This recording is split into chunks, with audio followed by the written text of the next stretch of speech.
আলাইকুম রহমতুল্লাহ। আলহামদুলিল্লাহ ওয়াহদা ওয়াসসালাতু ওয়াসসালামু আলা মান লা নাবিয়্যা বাদা।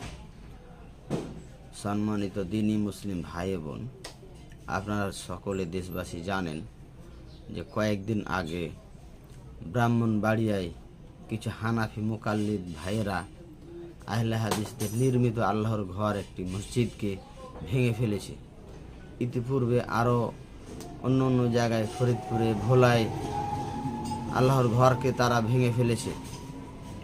আমরা চাই আল্লাহ পাক যেন তাদেরকে হেদায়েত দান করে, অন্যথায় আল্লাহ পাক যেন এইসব মুকাল্লিদকে, এইসব জালেমকে, আল্লাহ তাআলার ঘরে হাত দেওয়া ব্যক্তিকে, আল্লাহ তাআলার ঘর ভাঙা ব্যক্তিকে আল্লাহ যেন ধ্বংস করে, আল্লাহ যেন ধ্বংস করে।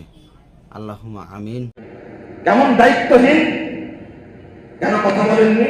দায়িত্বর মোকাররম খতিব আব্দুল মালিক সাহেব যদি বলেন কোন মসজিদে হামলা করা যাবে না, কারো সাহস আছে হামলা করা?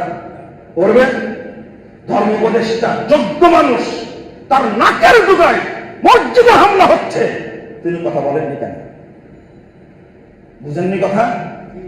হেফাজতের আমির, হেফাজতের মহাসচিবের বাড়ি হলো ব্রাহ্মণবাড়িয়া। আল্লাহ ব্রাহ্মণবাড়িয়ার উপরে গজব নাযিল করবে ইনশাআল্লাহ। এই গজব থেকে পার পাবে না তোমরা।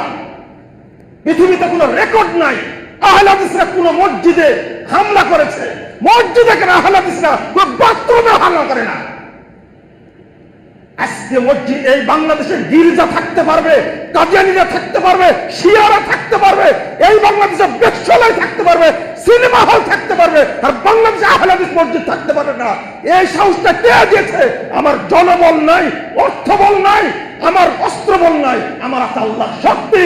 আল্লাহর কাছে দোয়া করছি, আল্লাহ যারা জড়িত তুমি তাদেরকে অপদস্থ করো, তাদেরকে তুমি ধ্বংস করে দাও।